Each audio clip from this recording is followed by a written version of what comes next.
네, 안녕하셨습니까? 예, 오전과 오후 기온도 다르고 바깥 사정이 좀 달라진 것 같습니다. 아침에는 굉장히 싸늘하고 좀 추운 느낌이 있었습니다. 오후가 들면서 조금 푸근해진 것 같고요. 꽃들이 막 피어나고 정말 이제 봄다운 봄이 되어가고 있는데요. 날씨는 아직도 이렇게 아침 저녁으로는 좀 싸늘하고 그렇습니다. 건강에 모두 이렇게 유의하셔야 될 것 같습니다.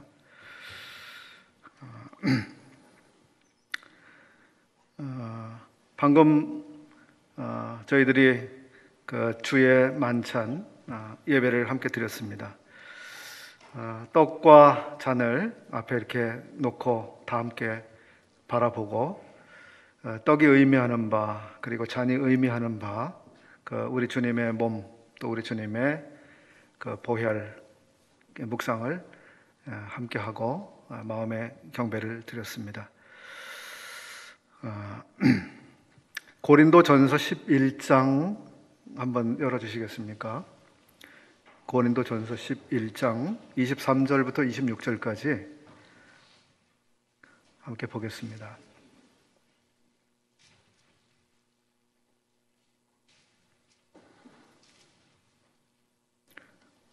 예, 제가 읽도록 하겠습니다.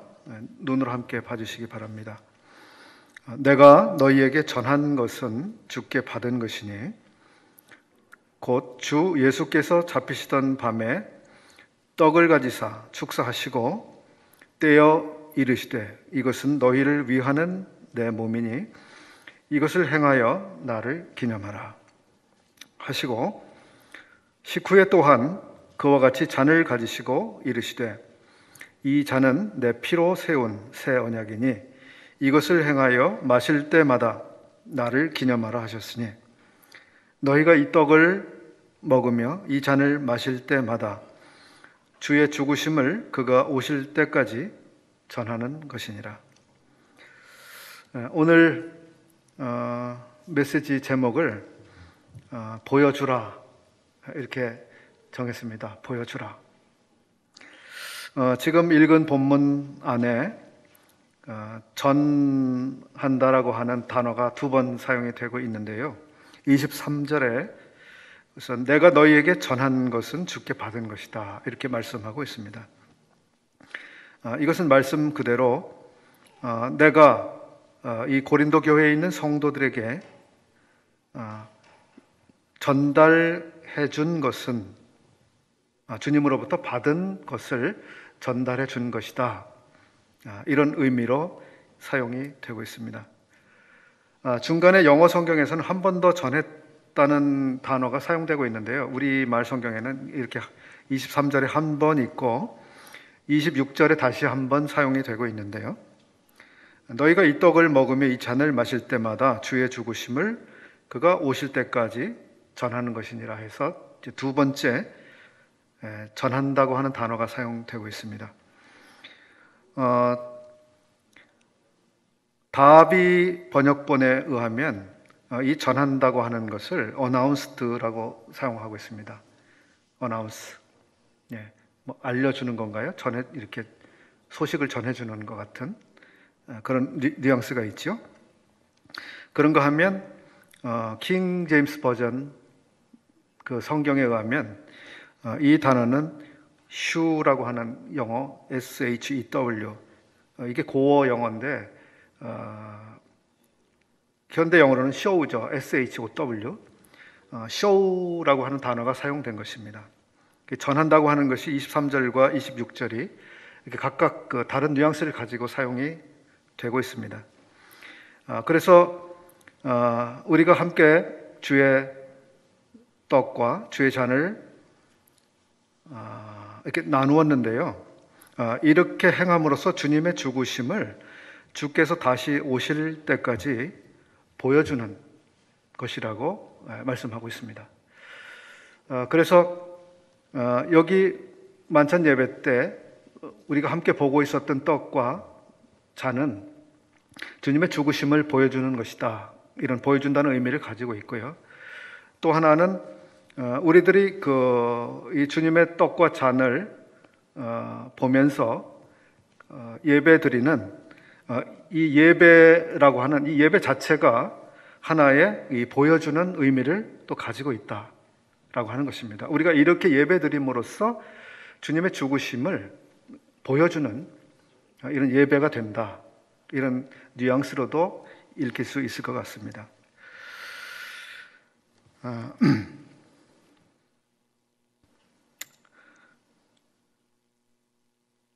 주님께서는 주님이 오실 때까지 주님의 죽으심을 성도들에게 그리고 온 세계에 보여주시기를 원하셨다고 믿습니다. 주님의 떡과 잔을 통해서 주님을 보고 기억하고 또 그분의 사랑, 희생 그리고 또 중요한 것 한 가지는 주님의 사랑, 희생 이런 것뿐만 아니라 지금 우리들과 맺고 계시는 관계 이런 것도 우리가 떡과 잔을 앞에 두고 다시 한번 생각해 볼 수 있습니다. 이 떡과 잔, 주님의 몸과 피를 통해서 지금 우리가 주님과 맺고 있는 이 새롭고 놀라운 관계 이것을 우리가 다시 한번 생각해 보기도 합니다. 주님께서 보여주시고 또 우리 성도들이 보게 되는 이러한 일들은 주의 만찬에서뿐만 아니라 우리가 신약 성경 안에서 여러 부분에서 우리가 주님의 어떠하심을 또 주께서 보여주시고 우리 그것을 보게 되는 이러한 말씀들이 여러 곳에 나타나고 있습니다. 그런 부분들을 조금 살펴보겠습니다. 요한일서 4장 9절 말씀은 하나님의 사랑이 우리에게 이렇게 나타난 바 되었으니 하나님이 자기의 독생자를 세상에 보내심은 그로 말미암아 우리를 살리려 하심이라 이렇게 말씀하시는데요. 우리는 예수 그리스도를 통해서 하나님의 사랑을 보는 것입니다. 하나님의 사랑이 어떤 형태로 나타나고 있는지 우리가 실제적으로 보게 되는 것이죠. 예수님을 통해서. 그래서 예수 그리스도는 하나님의 사랑에 대한 하나님의 사랑이 나타난 표현이라고 말씀드릴 수 있겠습니다. 디모데전서 3장 16절 말씀에서도 우리가 한 가지 또 생각을 해볼 수 있는데 크도다 경건의 비밀이여 그렇지 않다 하느니 없도다. 그는 육신으로 나타난 바 되시고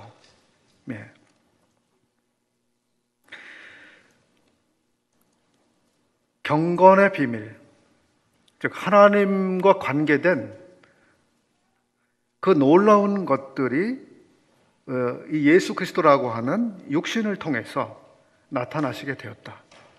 그래서 우리는 나타난 하나님을 보는 것이죠.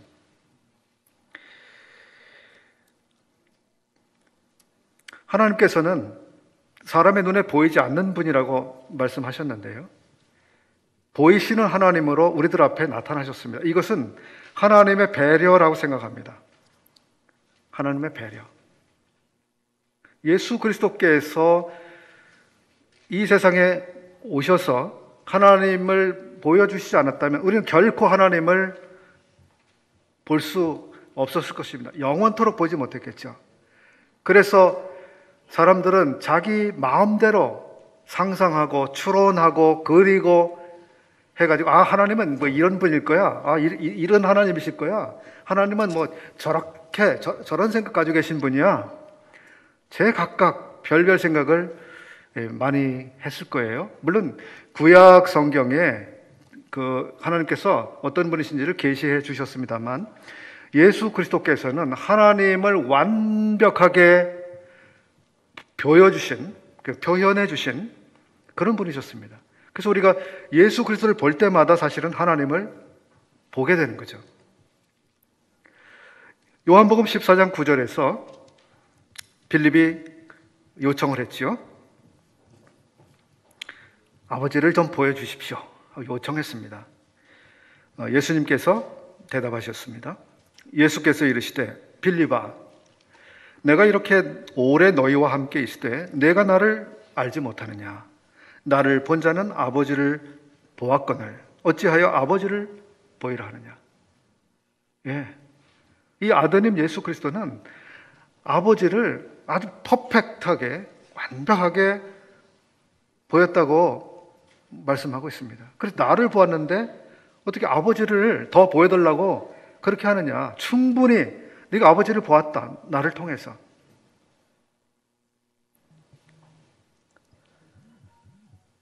요한복음 1장 14절 말씀도 생각을 해볼 수 있는데요. 말씀이 육신이 되어 우리 가운데 거하심에 우리가 그의 영광을 보니 아버지의 독생자의 영광이요 은혜와 진리가 충만하더라. 18절 본래 하나님을 본 사람이 없으되 아버지 품속에 있는 독생하신 하나님이 나타내셨느니라. 예. 독생자께서 보여주신 영광이 곧 하나님의 영광이셨습니다. 예. 이상의 이런 구절들을 통해서 우리들은 예수님은 하나님 아버지, 하나님의 영광, 하나님의 사랑, 그리고 하나님의 은혜, 이런 것들을 보게 되는 것입니다.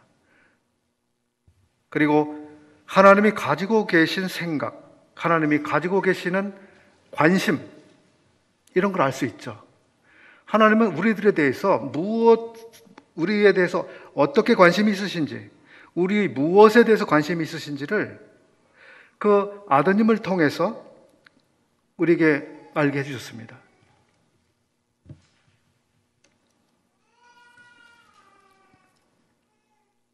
하나님이 우리에 대해서 또 어떤 목적을 가지고 계신지, 이것도 예수님께서 이 세상에 오심으로써 이것을 통해서 우리에게 알게 해주셨는데요.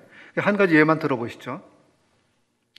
하나님이 세상을 이처럼 사랑하사 독생자를 주셨으니, 예, 하나님이 독생자를 주셨습니다. 왜요? 이는 저를 믿는 자마다 멸망치 않고 영생을 얻게 하려. 이것이 하나님의 인간들을 향한 관심이라고 하는 것을 나타내신 거죠. 왜 아들을 보내셨는지, 하나님이 인간들에 대해서 가지고 계신 관심사가 무엇인지 드러나고 있습니다. 예수 그리스도를 통해서 하나님께서 나에 대해서 어떤 관심을 가지고 계신지 아주 명확하게 드러난 겁니다. 그러니까 우리가 예수님을 통해서 하나님을 보게 되는데, 하나님의 생각, 하나님의 관심, 나에 대한, 우리 인생에 대한 계획, 이 예수님을 통해서 알 수 있게 되죠.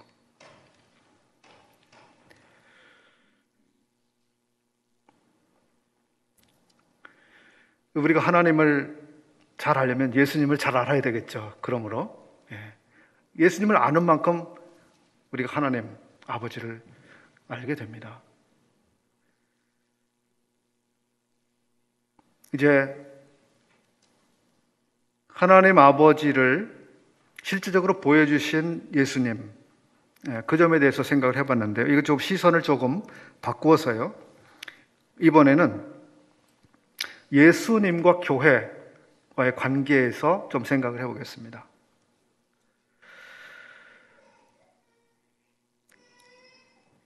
예수님은 아버지를 보여주는 그런 충분히 보여주시는 그 일을 하셨습니다. 이제 하나님께서는 이런 계획을 가지고 계십니다.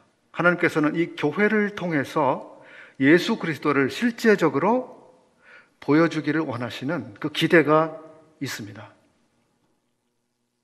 그래서 우리는 구원 받고 영생을 얻고 천국에 가는, 이것은 대단히 중대한 일이지만, 그러나 주님이 우리에 대해서 가지고 계신 기대는 그 외에도 여러 가지가 많이 있습니다. 그 가운데 하나는 주님께서 구원하신 이 교회를 통해서 예수 그리스도의 영광을 드러내시려고 하는 것입니다.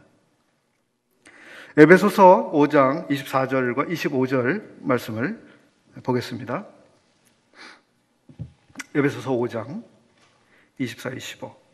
그러므로 교회가 그리스도에게 하듯 아내들도 범사에 자기 남편에게 복종할지니라. 남편들아, 아내 사랑하기를 그리스도께서 교회를 사랑하시고 그 교회를 위하여 자신을 주심같이 하라. 여기 그리스도와 교회와의 관계가 그려지고 있습니다. 어떤 관계인지, 그리고 상호 간에 어떻게 관계가 기여하고 있는지 나타나고 있습니다. 그리스도께서 교회를 사랑했다고 하는 사실, 그래서 자기를 주셨다고 하는 이 놀라운 사실이 계시되고 있는데요. 이 앞뒤 구절을 통해서 보면 이 교회는 또 그리스도께 대해서 어떻게 해야 되는지 나타나고 있습니다. 그래서 교회가 그리스도께 어떻게 하느냐 하는 문제는 하나님과 아들과의 관계에서 우리가 그 아버지를 본 것처럼 주님과 이 교회의 관계에서 우리 교회가 어떻게 하느냐는 그리스도께서 어떤 분이신가를 드러내는 이런 일에 대단히 중요한 그 요인이 되는 것이죠. 주님이 기대하시는 건 뭡니까? 교회가 그리스도께 복종하는 이것을 통해서 그리스도께서는 정말 이 인생들의 순종을 받으시기에 마땅한 분이라고 하는 사실을 마음으로부터 깊이 사랑하고 복종할 만한 분이 되신다고 하는 것을 드러내 주시는 겁니다. 고린도전서 11장 3절부터 10절까지 그 가운데 있는 몇 절을 또 찾아보겠습니다. 그러나 나는 너희가 알기를 원하노니 각 남자의 머리는 그리스도요 여자의 머리는 남자요 그리스도의 머리는 하나님이시라.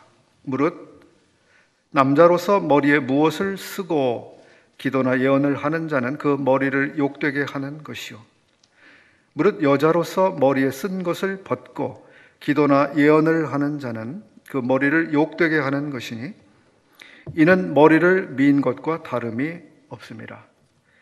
10절을 이어서 보겠습니다. 그러므로 여자는 천사들로 말미암아 권세 아래 있는 표를 그 머리 위에 둘지니라.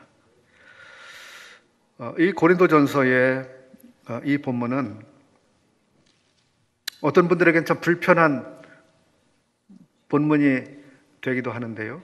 이 말씀을 그대로 우리들이 받으면 여기에 대단히 중요한 교훈들이 있습니다.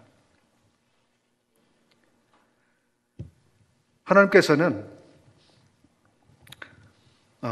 질서 그리고 권위 이런 것들을 대단히 중요하게 생각하시고 그러한 것들을 실제적으로 나타내 보여주시기를 원하고 또 실제로 그렇게 질서 정연하게 하나님의 이 통치 아래서 그대로 다스려지기를 하나님이 원하고 계시는 것이죠.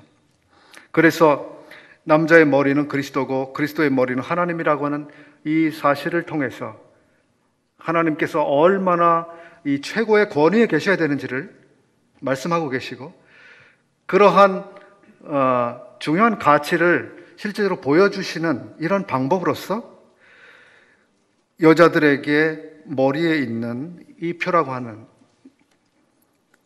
이것이 무척 하나님께서 사용하시는 중요한 교육의 도구가 되고 있다고 하는 사실입니다. 그러니까 여성들이 머리에 무엇을 쓰느냐 안 쓰느냐 하는 문제는 편의상 문제나 문화적인 문제라기보다는 이 대단히 하나님께는 중요한 관심사가 되는 것입니다.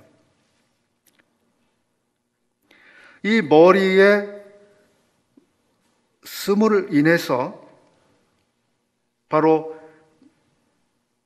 남자들의 영광이 그리스도요 그리스도의 영광이 하나님이시라고 하는 그리고 하나님만이 가장 그 높으신 곳에서 영광을 받으셔야 된다고 하는 이 사실을 이 쓰고 있는 너울을 통해서 증거하고 있는 것입니다. 특별히 여기 보면 천사들로 말미암아라고 말씀하고 있는데요.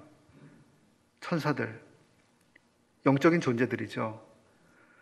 천사들 가운데 많은 천사들이 어떤 분들의 연구에 의하면 3분의 1이라고 말하는데요. 그 정도의 천사들이 하나님의 질서를 거스렸습니다. 위치를 떠났습니다. 하나님의 자리를 탈취하려고 아주 그 불순한 생각을 하고요. 결국 모의를 해가지고 하나님의 심판을 받게 됐습니다. 그러니까 하나님께서 다스리시고 하나님이 통치하시는 이 세계 안에서 이 노을이라고 하는 것은, 그래서 이 모든 천사들, 자기 천사들의 3분의 1이 그런 일에 가담을 했었기 때문에 나머지 다른 천사들에게도 이것은 대단히 실물적인 교육을 통해서 지속적으로 이것을 상기시켜 줄 필요가 있었을 것이고요. 그리고 타락한 천사들에게도 이것은 대단한 의미를 가지고 있는 것이라고 생각해 볼 수 있습니다. 에베소서 1장 23절 말씀 보겠습니다. 교회는 그의 몸이니 만물 안에서 만물을 충만하게 하시는 이에 충만함이라. 우리는 그리스도께서 아버지를 정말 충분하게 나타내셨다는 사실을 앞에서 살펴봤습니다. 이제 온 세상은 이 교회라고 하는 이 하나님의 놀라운 피조물을 통해서, 새로운 이 피조물, 교회를 통해서 그리스도의 충만을 보게 되는 것입니다. 이 세상은 교회를 통해서 그것을 봅니다. 그러므로 교회가 예수 그리스도의 충만을 드러내지 못하면, 보여주지 못하면 이 세상은 그리스도의 충만을 볼 수 있는 기회들을 못 갖는 거예요. 교회가 얼마나 중요한 역할을 지금 하고 있는지.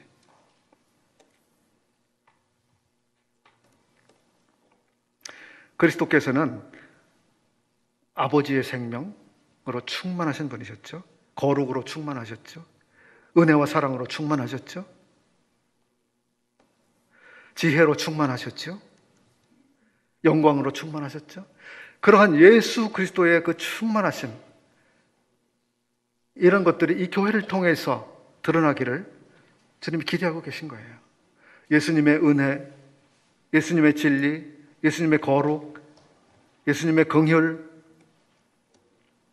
그리고 예수님이 가지고 계신 그 생명의 놀라운 특징들, 이런 것들이 바로 이 교회를 통해서 실제적으로 온 세상과 또 우리 눈에 보이지 않는 이 세계 가운데 보여지기를 원하시는 것입니다. 이 교회를 부르신 게 대단히 높은 고귀한 부르심이죠. 그저 믿고 천국 가는 이것으로 주님이 이 교회에 대한 목적을 다 성취하시는 게 아니죠.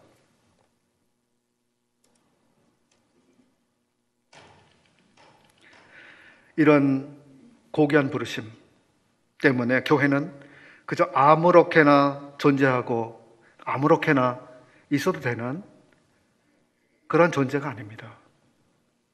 아무렇게나 해도 되는 게 아니죠. 교회는 이 교회를 통해서 예수 그리스도를 보여주시기 때문이죠. 이 교회가 아주 부도덕하고 사기를 치고 세속적이고 이래 보세요. 그러면 저들이 믿는 예수 그리스도는 저런 분이야, 이렇게 생각하지 않겠습니까?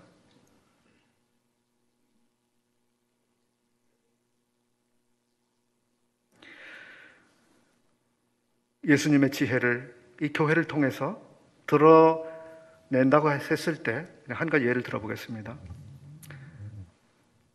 그럼 예수님의 지혜는 어떤 지혜였을까요? 어떤 지혜였습니까?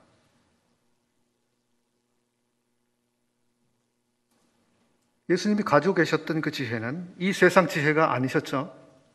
그렇습니다. 이 세상 지혜가 아니었습니다. 그렇기 때문에 이 교회도 이 세상에 속한 지혜를 따라서 그렇게 하면 안 되는 거죠. 그렇게 해서는 예수 그리스도의 지혜를 보여줄 수가 없습니다. 이 세상에 속한 지혜가 아니라 하늘에 속해 있는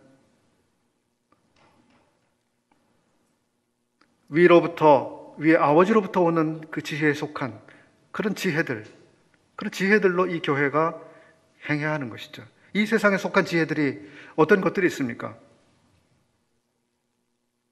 어디에 지금 투자를 해야 될까?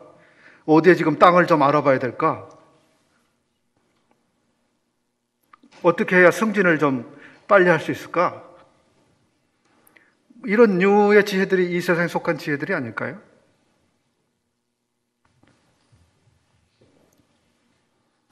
혹은 어떻게 공부해야 더 좋은 학교를 가고 더 유망한 자격증을 얻고 그래서 더 유력한 사람이 될까? 이런 지혜? 교회가 이런 지혜에 관심을 가져야 될까요?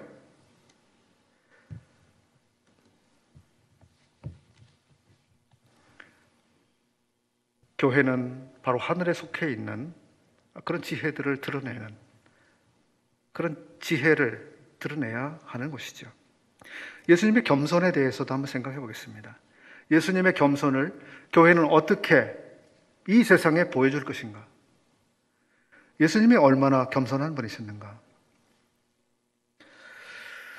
우리 주님의 겸손에 대해서 가장 잘 말씀해 주신다고 하는 본문이 혹시 어디라고 생각하십니까? 성경 안에서.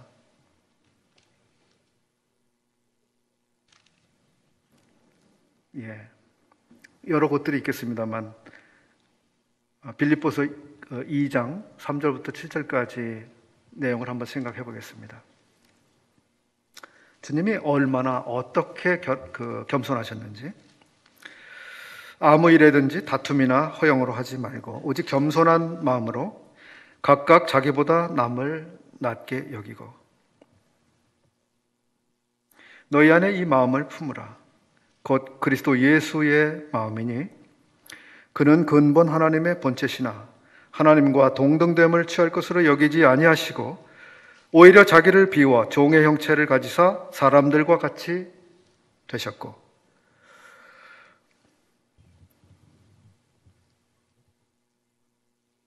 겸손한 마음으로 각각 자기보다 남을 낮게 여기고 이렇게 하라고 하시는데요.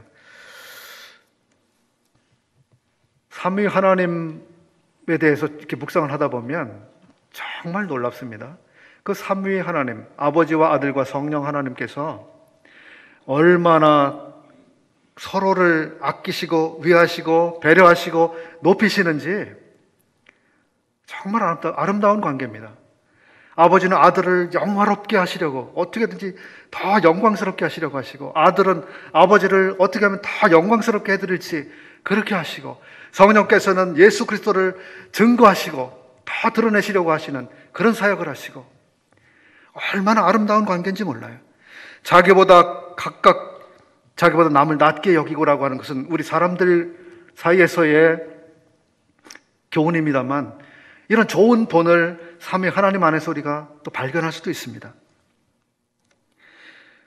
이 구절 가운데 2장 7절 말씀을 최근에 저는 몇 번이고 되새겨서 생각해 봤습니다. 그리고 여러 성경 번역본들을 통해서 좀 찾아봤습니다. 자기를 비워 종의 형체를 가져 이렇게 말씀하고 있는 것인데요. 자기를 비워 이게 무엇을 의미하는 걸까? 자기를 비운다는 게 무엇을 의미하는 걸까? 그리고 자기를 비운다는 게 예수 그리스도께는 어떤 의미를 갖는 것일까? 이런 생각을 해보았습니다. 이 본문 안에서 보면 예수님은 분명히 하나님이십니다. 하나님의 본체이십니다. 근데 하나님과 동등됨을 취하려고 하지 않으셨습니다.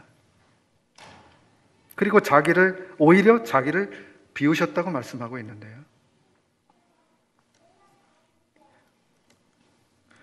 킹 제임스 성경은 영어에서 이 표현을 no reputation 이라고 번역을 하고 있습니다. 그 의미는 명예, 명성, 유명, 평판 이런 것들이 없는 것을 의미합니다. 예수 그리스도는 아버지와 같으시잖아요. 하나님이시잖아요. 근데 그러한 존귀와 영광스러우심 그런 명예, 이런 것들을 앞에 없는 것으로 그렇게 생각하신 겁니다. 그래서 NIV, 그 영어 성경 역본은 이걸 nothing으로 번역했습니다. nothing. 자기를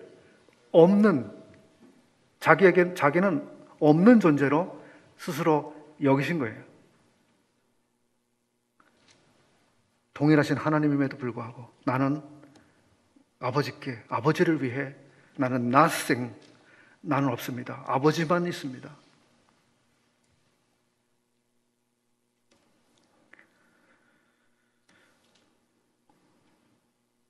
우리 주님이 어떤 분입니까?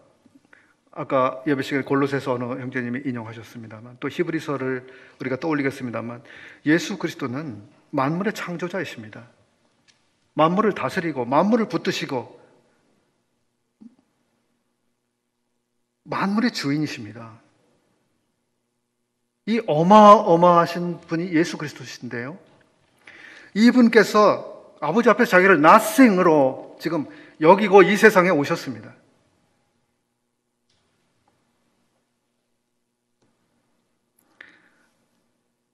아버지께 나 자신의 것은 없습니다. 아버지만 계십니다. 2주 전 예배를 드리면서 저는 그 눈물을 좀 많이 흘렸던 주일이었습니다. 그 예배를 드리는데 눈물이 많이 났습니다. 하나님께서 우리에게 오신 사실에 대해서 이렇게 생각하면서 얼마만큼의 거리를 그분이 여기까지 오셔서 말할 수 없이 높은 곳에서부터 한없이 낮은 여기까지 오신 그 거리를 한번 이렇게 생각을 해보았는데요. 그 거리가 얼마나 될까? 그 높으신 데서부터 그 우리처럼 이렇게 낮은 곳까지의 거리가 도대체 얼마나 될까? 이것을 그냥 물리적 거리로 한번 생각을 해보았을 때 빛이 1년 동안 달려가는 속도를 우리가 광년이라고 표시하죠. 단위로 광년. 근데 이게 그 빛은 1초 동안에 29만 9,792km를 간답니다. 30만 km죠. 30만 km를 갑니다. 빛이 1초에. 그럼 일주일 동안 빛이 달려가면 몇 킬로를 달릴까요? 계산이 안 되시죠? 한 달을 그 빛이 달려간다고 생각해 보십시오. 이 우주 안에서 그 빛이 달린다고 생각해 보십시오. 그리고 그 달려가는 우주는 도대체 얼마만한 스케일일까요? 1년 동안 달려가는 거리, 1광년. 그런데 현대 과학의 관측사상 가장 먼 은하계, 지구로부터 가장 먼 은하계죠. 은하계는 거리가 134억 광년이라고 합니다. 그냥 134광년이 아니라 134억 광년이라고 합니다. 억 소리가 나는데요. 뭐 계산이 되지 않는 거리예요. 뭐 상상조차 할 수 없는 그런 거리 아닙니까?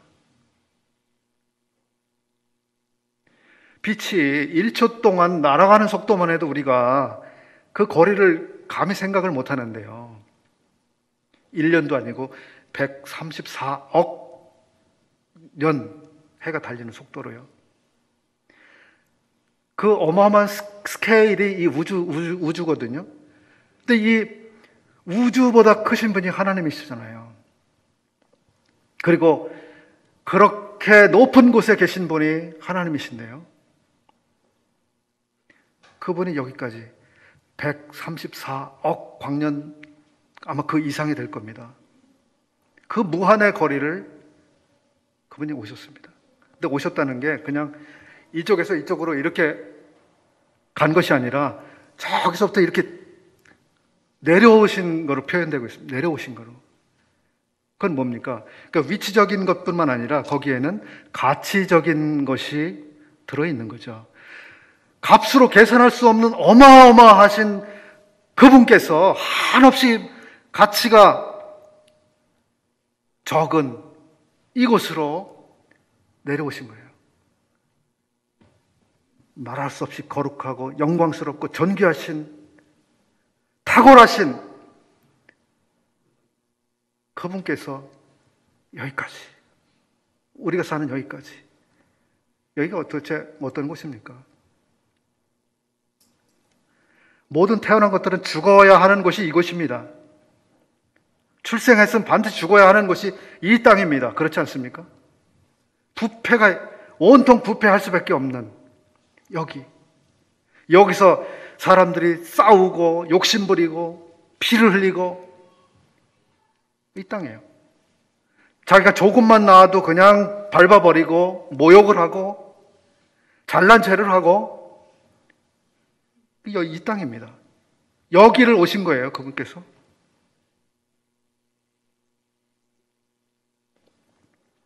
그분이 뭐 좋은 곳에 오신 게 아니잖아요.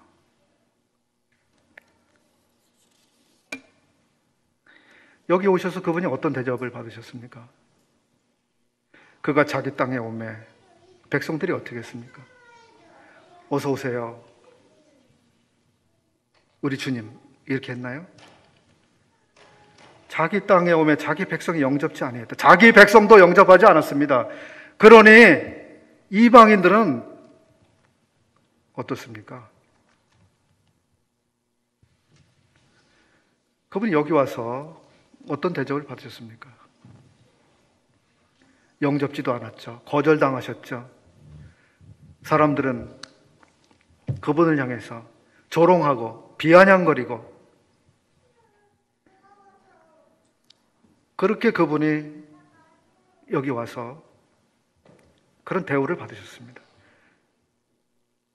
그럼에도 불구하고 그분이 여기에 오셨습니다. 그 측정할 수 없는 그 자비를 어떻게 측정합니까?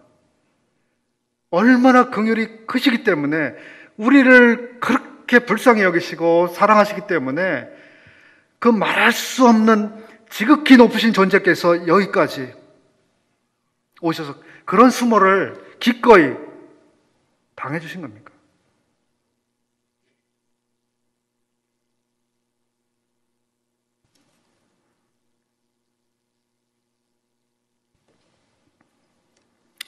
우리 주님께서는 낫생이 되셨습니다. 여기 오시된 낫생.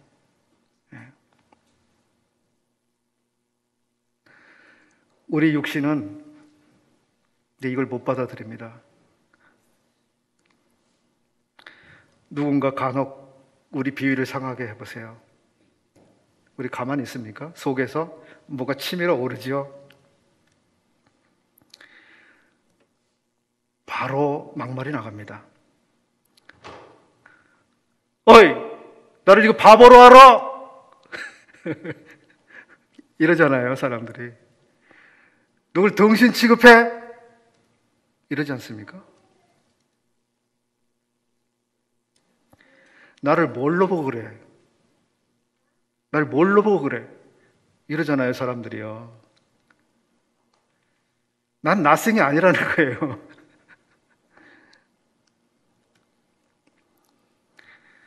아버지 앞에서 우리 주님은 나는 아무것도 아닙니다, 이러셨는데, 우리 육신은 그래요.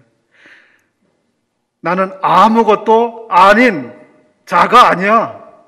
나는 아무것도 아닌 자가 아니야. 나를 함부로 대하지 마. 이게 우리의 자세지 않습니까? 우리 반응이지 않습니까?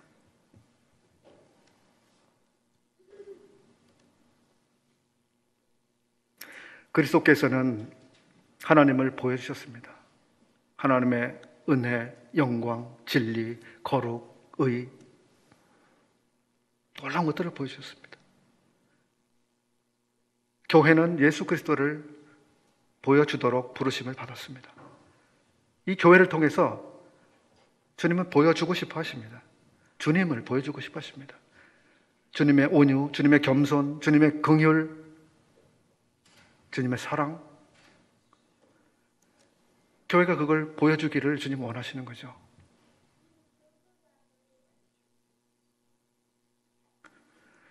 교회 사명이 대단히 높습니다. 한 가지 자랑을 조금 하려고 하는데요. 오전 시간에 이 말씀을 드렸더니 많은 분들이 궁금해 하셨습니다. 우리 교회 어떤 성도님 이야기인 줄 아시고 제게 와서 물으셨는데, 우리 교회 성도님에 관한 이야기는 아닙니다. 미리 알아두시고요. 며칠 전에 제가 어느 지역교회 형제님과 통화할 일이 있었습니다. 그래서 이런저런 용건을 나눈 다음에 자매님이 건강이 좋지 않다는 얘기를 들어왔기 때문에 안부를 여쭤봤습니다. 자매님은 건강이 좀 어떠세요? 여쭤봤습니다. 그랬더니 네, 좀 안 좋아요. 이렇게 이야기하셨습니다. 그리고 생각나시면 기도해 주세요. 건강 상태가 더 나빠지셨구나 하는 사실을 알게 됐고 통화를 마쳤습니다. 그랬는데 이제 그 다음 날이든가요? 어저께 전국의 여러 성도들이 함께하는 이제 카톡 방에 자매님이 글을 올리셨습니다. 바로 제가 엊그제 통화한 그 형제님의 아내 되시는 자매님이었는데 환자시죠. 근데 이제 얼마나 이렇게 편찮으신지 저는 이제 모르고 있었는데요. 그 카톡 글을 읽게 되면서 정말 고통스러운 상황에 계시다고 하는 사실을 알게 됐습니다. 카톡 글은 이렇습니다. 아무개 자매입니다. 겨드랑이 종양 수술 부위에 피부암으로 번져가는 것이 통증이 심해 고통 가운데 주님께 부르짖고 있습니다. 상처 부위에 진물마저 흐르니 드레싱을 이틀에 한 번씩 가서 치료합니다. 약을 제대로 흡수 못해 진통제마저 먹지 못하는 형편입니다. 진통제를 사용도 못하시는 정도라고 하시네요. 주님 바라보며 기도하지만 육신의 연약으로 점점 힘들기만 합니다. 통증 참다 보니 안면 마비까지 와서 밥 먹기도 힘들고 한쪽 눈마저 감기지 않네요. 식사를 못 하시고 눈도 못 감으신다고 하는 지경이 됐습니다. 주님 뜻이 어디에 있는지요? 성도님들 저를 불쌍히 여겨주시고 기도 부탁드립니다. 믿음이 약해지지 않고 담대히 주님 의지하기를 바라고 있어요. 현재 어디 마을에 요양차 와 있습니다. 이런 글을 올리셨습니다. 말할 수 없는 고통, 육체적인 고통, 눈도 못 감고 식사도 못 하고 진통제도 못 쓰고 이거 어떻게 해야 되는 겁니까? 이런 가운데 계신 자매님이 기도 부탁을 하고 있어요. 제 믿음이 약해지지 않도록 기도해 주십시오. 주님을 의지하기를 바라고 있습니다. 이런 상황이 되면 저 같으면 이런 기도 부탁을 못 할 것 같습니다. 건강상 이런 문제가 생기면. 이 말할 수 없이 고통스러운 상황을 이 성도께서 겪으시는데요. 얼마나 마음에 원망이 일어날 상황이고 또 불평이 일어날 수 있는 상황입니까? 참 절망스럽죠. 그런 상황에 계신 성도인데요. 이 성도가 지금 다른 성도들에게 기도 부탁하고 사정을 알리시는 내용을 보시면 정말 놀랍습니다. 이 세상에서 발견할 수 없는 그런 말들입니다.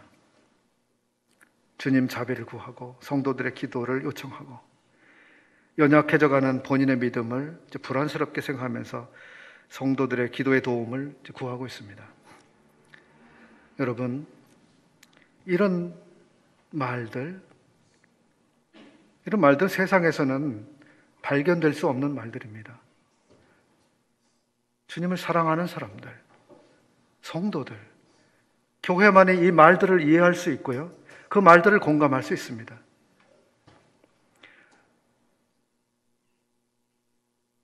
교회 가운데 이렇게 말할 수 없는 고통 가운데 있지만 하나님을 향해서 조금도 원망하지 않고, 주님을 사랑하는 사람들, 성도들, 교회만이 이 말들을 이해할 수 있고요. 그 말들을 공감할 수 있습니다. 교회 가운데 이렇게 말할 수 없는 고통 가운데 있지만 하나님을 향해서 조금도 원망하지 않고, 주님을 사랑하는 사람들, 성도들, 교회만이 이 말들을 이해할 수 있고요. 그 말들을 공감할 수 있습니다. 자기의 믿음을 붙들어지시도록 기도를 요청하는 이런 이야기들, 세상에서 이런 이야기들을 어떻게 발견합니까? 성도들을 통해서 이 세상은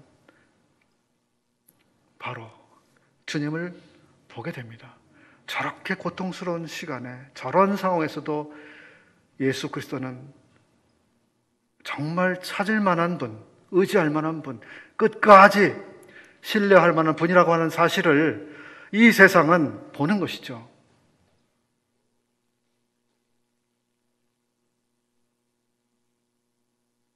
아마 주님이 기뻐하실 것 같습니다. 그렇게 말할 수 없는 형편이 있지만 주님을 향한 마음, 이게 얼마나 귀하게 여기시고 계실까요? 지금 우리 모두는 이제 코로나의 터널 안에 아주 오랫도록 지금 갇혀 있습니다. 많은 분들이 고통스러워하고 있습니다. 생계 문제도 있고요. 어떤 분들은 건강 문제로, 어떤 분들은 사업 문제, 취업 문제, 껑충껑충 뛰는 주거 비용 문제, 성도를 마음대로 만나지도 못하고 예배도 마음대로 못 드리고 마음 놓고 찬양도 못 부르고 이런 시간을 우리들이 보내고 있습니다.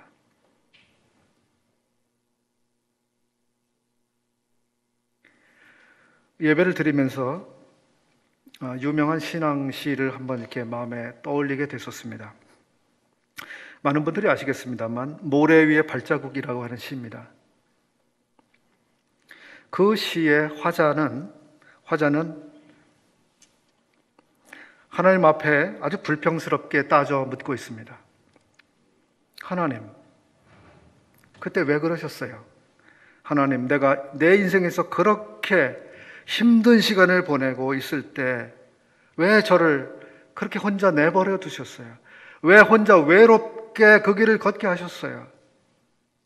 그때 하나님은 어디에 계셨던 거예요? 이렇게 묻는 거죠, 화자가. 마치 고통을 자기 혼자 다 겪은 것으로 생각한 겁니다. 이에 대해서 주님께서 이렇게 대답을 하시죠.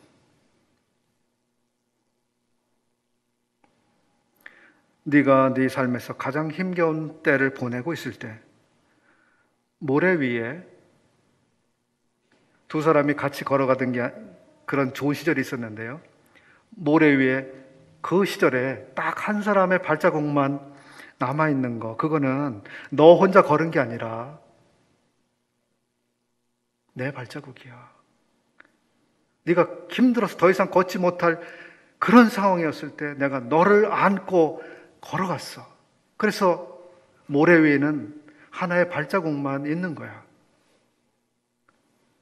이렇게 말씀하셨습니다.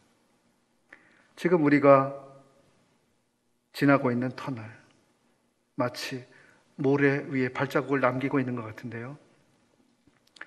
훗날 어떤 분들이 그걸 발견할지 모르겠습니다. 아, 그때 그 코로나로 힘들어하는 그 상황에서, 그 괴로운 날들 속에서 주님이 저를 안고 가셨군요. 주님 저를 안고 그때 그렇게 걸어가셨군요. 우리는 훗날 이걸 보게 될 것 같습니다.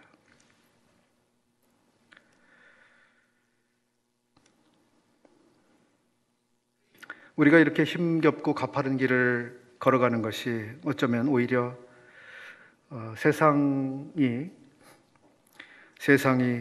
이 교회를 통해서 모두 좋은 것들을 볼 수 있는 기회가 될지도 모르겠습니다. 물론 우리 힘으로 되지 않겠습니다. 우리에게 능력 주시는 그 분 안에서 우리가 여전히 주님을 사랑하고 주님을 의지하고 주님을 기다리고 주님 안에서 평온하고 그렇게 우리들이 일상을 이어갈 때 세상은 주님을 볼 것입니다. 아, 예수 그리스도께서 얼마나 놀라운 분이시기에 이러한 때에도 저렇게 저기에 모여서 저렇게 예배하는 저 사람들은, 기도하는 저 사람들은 어떻게 저렇게 저럴 수가 있지?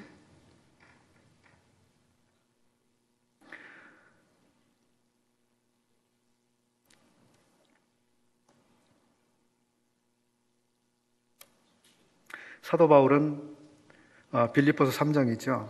자기의 간증을 또 요약해서 이야기해주는 그 대목에서 자기는 예전에 자랑스러워했던 것들이 있었다고, 그리고 아주 가치 있게 생각했던 것들이 있었다고 말합니다.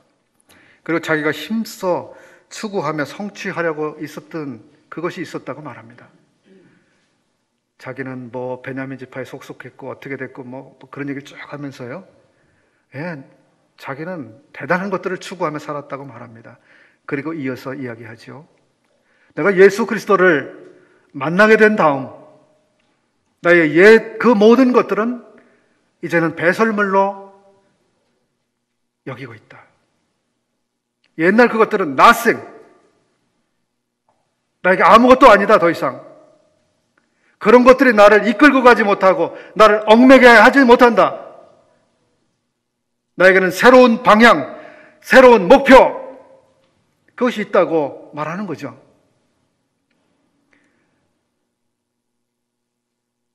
지난날에 나는 nothing, 이제 예수 그리스도 안에서 예수 그리스도는 나의 모든 것이 되신다고. everything, 그분은 나의 모든 것, 그분이면 된다고 하는 것, 그것으로 사도가 살고 있습니다.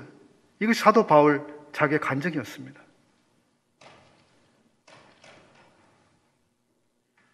이 세상은 교회를 통해서 우리 자신은 nothing, 예수 그리스도께서 우리의 모든 것이 되신다고 하는 이것을 볼 수 있어야 하지 않겠습니까?